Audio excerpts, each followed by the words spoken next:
This is the bottle of Shunkoin.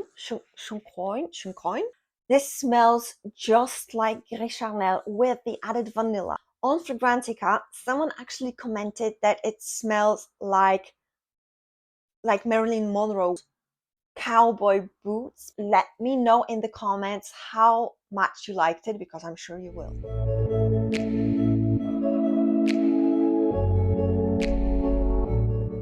Hello everyone, welcome to the Matter of Siège.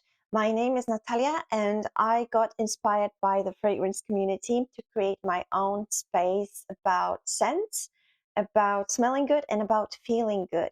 Today I'm going to cover the best fall fragrances according to certain moods, according to certain notes, so please bear with me. And before we get started, if you like this type of content, please don't forget to leave me a comment down below, to subscribe and hit this notification bell so that you will not miss out on any of my videos. So without any further ado, let's get into today's video. The first fragrance I would like to talk to you about is Gris Charnel by BDK. This one is just the perfect fall scent for dull weather when it's rainy outside and you just don't really feel like going out. You just want to have a cup of tea and just wrap yourself up in a nice blanket, and that's it. As you can see, I only have a 10 milliliter, and you were going to find out why. This fragrance has the note of cardamom, fig and black tea in the top notes. Then it has iris, bourbon, vetiver in the middle note, and in the base notes it has sandalwood and tonka.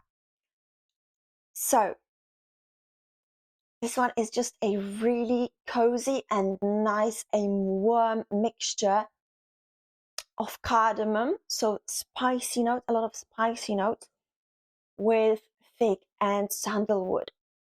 So it is slightly fruity and slightly sweet because of that fig. Yeah, it really smells like you're sipping this chai latte and eating maybe like a cinnamon bun. It doesn't have cinnamon in it. Maybe a cardamom bun, like those cardamom rolls. The longevity on this one is, I would say, moderate, maybe like 4 or 5 hours. When it comes to sillage, it is rather close to the skin. This wine is actually quite on the expensive side, so I'm going to show you a great alternative right now. This one is Liam by Lattafa. Focus, right? This is the presentation, and I already have a full bottle of this one because I believe this one's definitely worth it. Oops. Yeah.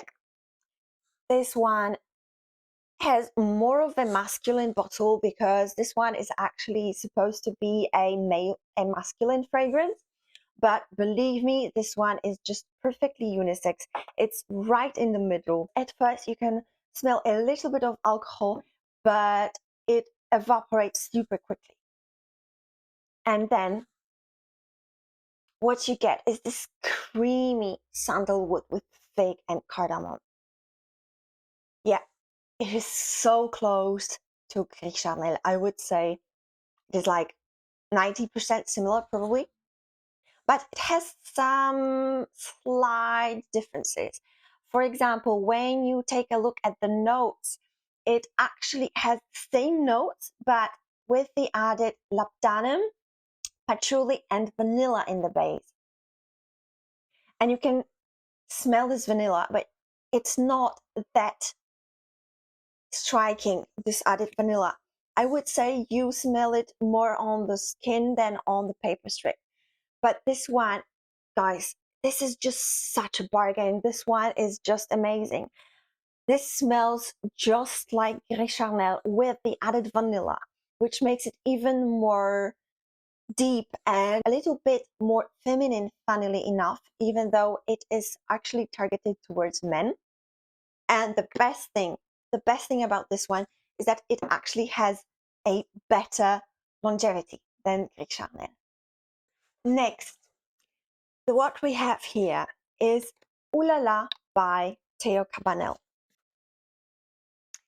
This is the bottle. As you can see, it has this really nice cow print. Ooh La La is about this really nice, creamy sandalwood together with hazelnut and orris. This is the bottle. As you can see, it has this really pretty focus. It has this really pretty ombre effect on the cap, and it's just so amazing. What we have here is, in the top notes, we have hazelnut, saffron. Then in the middle notes, we have orris, so like the root of the iris. Then we have tobacco. And in the base notes, we've got sandalwood, tonka bean, and white musk. It actually kind of reminds me of suede. I'm so surprised that it doesn't have suede in the notes. It really smells like those cowboy boots, but in the best way possible. Like, not the ones that a dirty cowboy would wear. Nothing wrong with that. But yeah, this one, it's like the smoothest suede shoes. New suede shoes. This is what I smell. It really has something nostalgic about it. And I was browsing through Fragrantica, and actually so many people described it as a nostalgic, sentimental scent. And it actually does give off some kind of a nostalgic vibes. Kind of reminds me of those woody furniture, maybe because of the sandalwood, but together with some very smooth, kind of feminine suede. The longevity on this one is really good. I would say it lasts like 9-10 hours. On close, it lasts even longer, even 2 days. And the projection, the sillage on this one is rather intimate to moderate. The next one I wanted to tell you about, it also bears the note of hazelnut. Passeggiata in Galleria Vittorio Emanuele 2 by Trussardi. And just look at this bottle. It's just so amazing. It has this cool dog, which is the symbol of Trussardi. This one also has the note of hazelnut, but it's definitely more on the gourmand side. Let me see. It is definitely one of my absolute fall favorites. Yeah. So in the top notes of Trussardi, you have hazelnut, coffee, cinnamon. In the middle notes, you have tuberose, coconut, and jasmine. And in the base notes, you have vanilla, white musk, and cedar. I can definitely smell the hazelnut as the most prominent note, but right after it, I could smell something like cocoa, maybe like cocoa powder. There is coffee in this one, but I don't smell this very striking note of coffee. I would say it's a little bit more like cocoa. This is why Gabby said probably that it kind of smells like Nutella. It's slightly bit more perfumey. It's not such a straight into your face gourmand.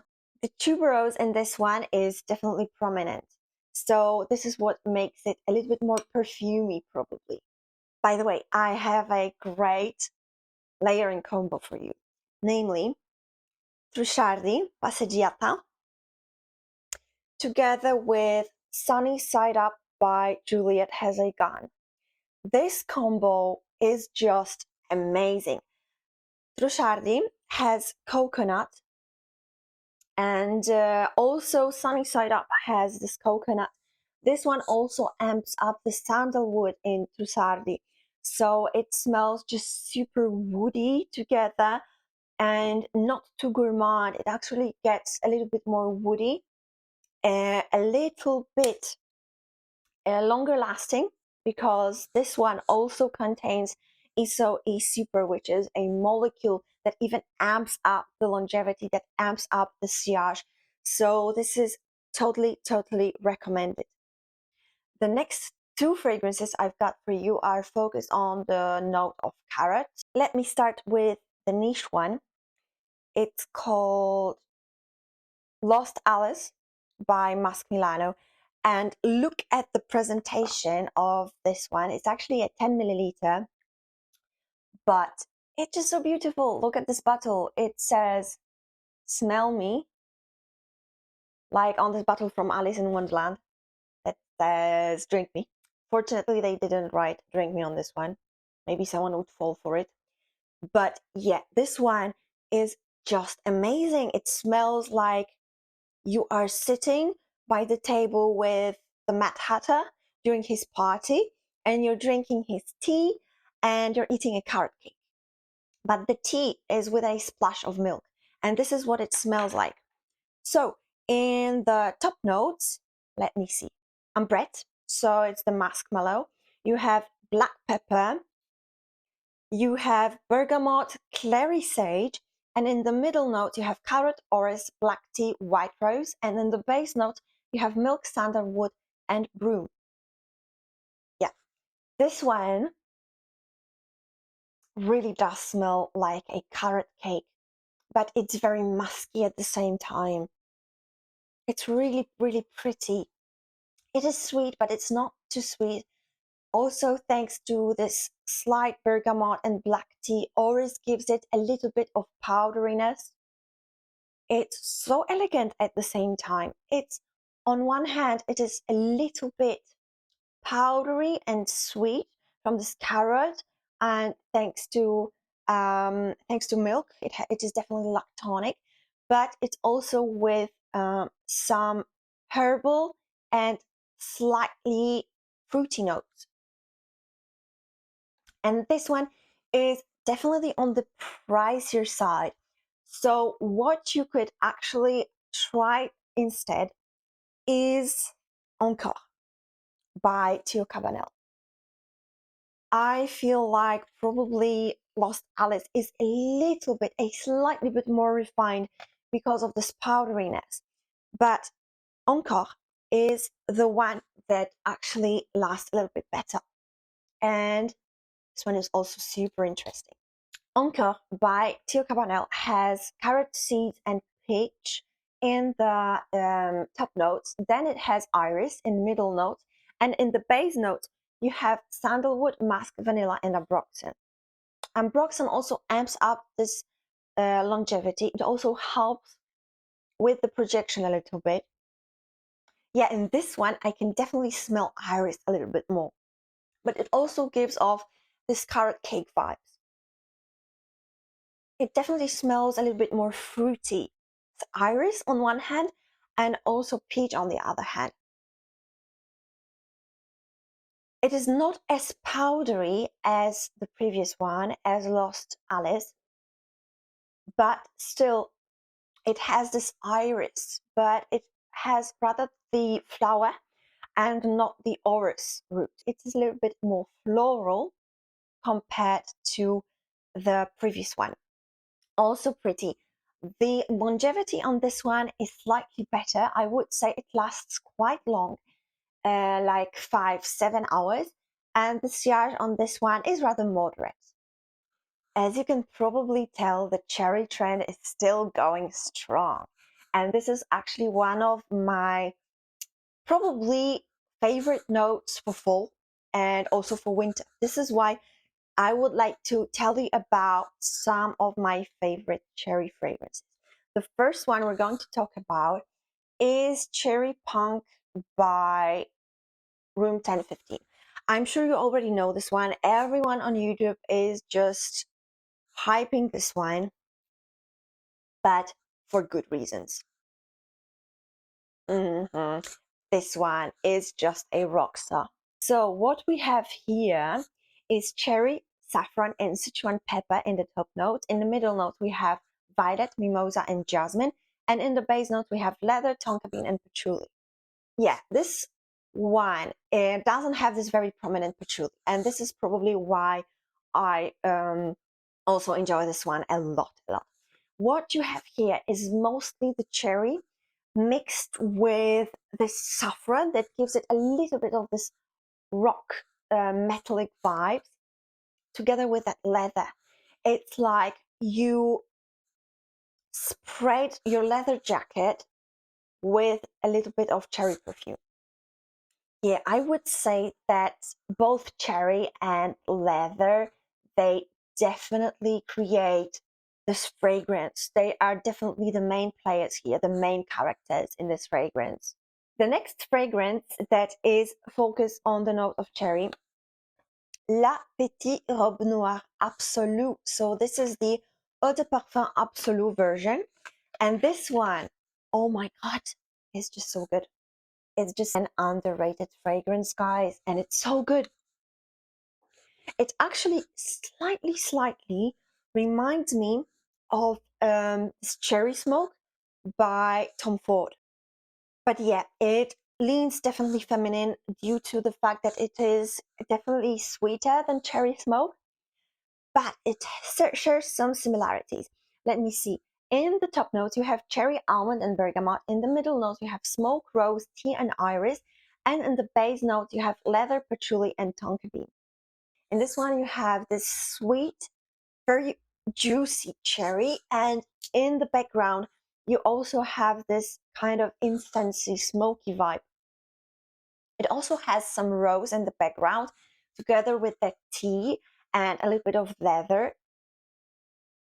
Such a beautiful fragrance. And on this one, the longevity is actually amazing. It lasts, I would say, 10 hours, maybe 11 hours. The next one I wanted to tell you about is an underrated fragrance from Xerjoff. This is the packaging. So beautiful. Just look at this. Look at this presentation, guys.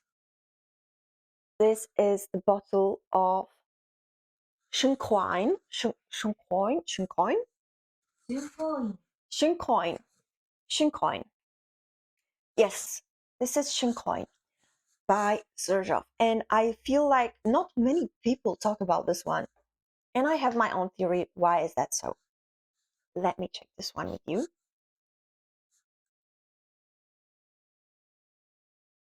It smells so good. Also on the paper strip.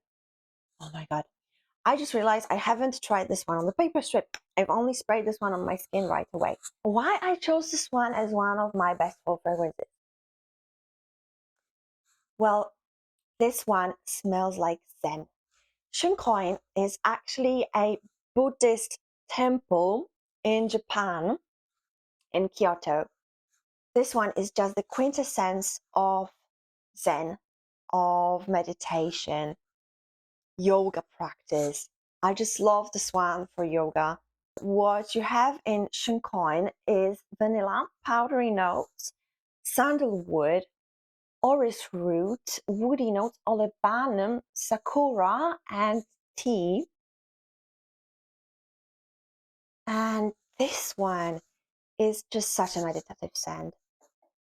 A perfect scent for meditation, for just staying at home when you have your spa day, for example, on a Sunday, when you just want to pamper yourself, when you just want to feel taken care of, those kind of days. The reason why it is not that popular as some of the other Xerjoff fragrances is probably because it is definitely a skin scent after like 3-4 hours.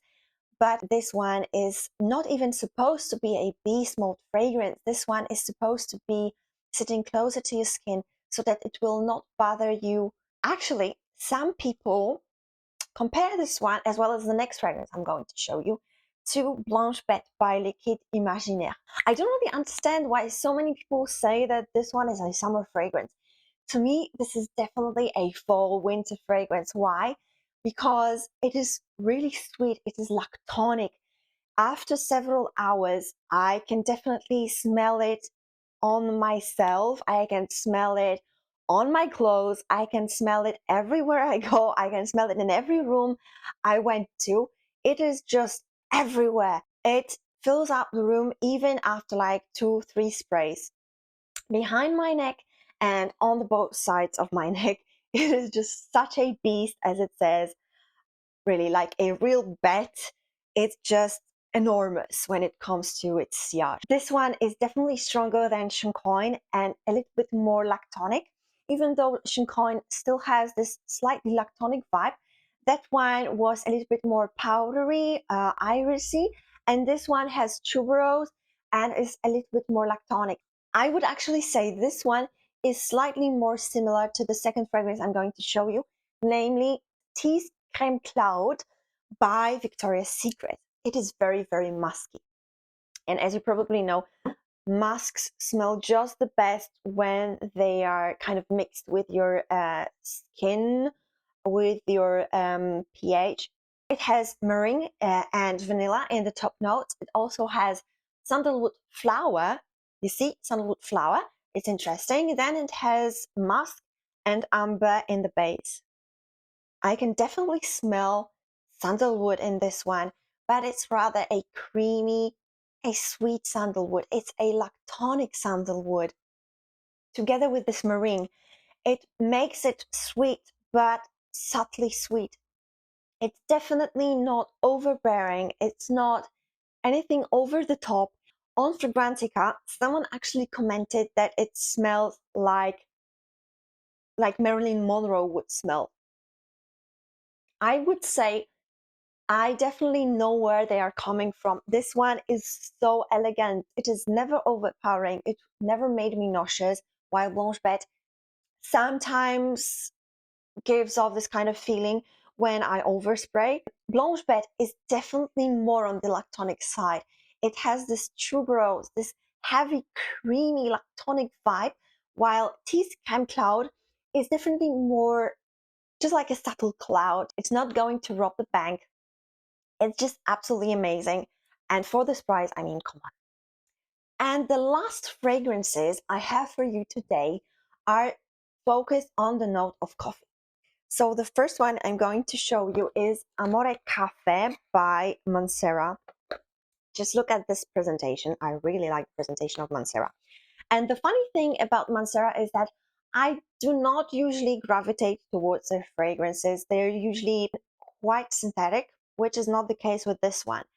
This one, Amore Cafe, it smells literally like affogato. It smells like this vanilla ice cream topped with this really good espresso from an Italian cafe. In the top notes of Amore Cafe, you have coffee and amaretto. In the middle notes, you have ice cream, probably vanilla ice cream together with vanilla. And in the base, you have brown sugar, vanilla, and ambergris. And I believe that ambergris also helps to amplify the scent a little bit, but it cannot be detected that much. I would say that this one is just the best coffee gourmand you can get on the market right now. If you like scents like Black Opium, Le Parfum, or Over Red, if you enjoy the coffee scent by Theodoros Kalottinis, you should definitely try Amore Cafe by Mancera. This one gets the hype, and for a good reason, I'm telling you. Yeah, this one smells like photorealistic coffee with that vanilla. So if you're a vanilla lover, you should definitely give this one a try. Oh my God. This one has this very, very detectable vanilla ice cream note. And this is what makes it even more wearable to me, because it's not straight up coffee. It's not like Black Opium that it smells a little bit basic, but it smells like the most delicious affogato with this vanilla and brown sugar. Actually, if you want to amp up the sugar in this one, and if you want to make it a little bit more vanilla-y, and by the way, make it slightly similar or even quite similar to Mani Cassonade by Sharida and Navitus, you should definitely try to layer this one with Kayali vanilla. And I'm telling you, it's going to be just delicious. It's going to be a beast mode gourmand. This combo is just to die for. Seriously. I love these two. It's going to give this a little bit of this woody kick. So this is definitely the one to try. As you can see, my Vanilla 28 has gotten really dark. So the longevity on this one is actually crazy, as well as the projection. I would say that it lasts even like 3 days on my clothes, literally. And the projection on this one is also pretty good. Try this combo and let me know in the comments how much you liked it, because I'm sure you will. And so we have reached the end of today's video. Please leave me a thumbs up. This will really help me. And also please leave me a comment down below. What are your favorite fragrance notes for fall? I'm super curious. And also share with me your favorite layering combos for the fall if you have some. And I will see you in my next video. Bye bye.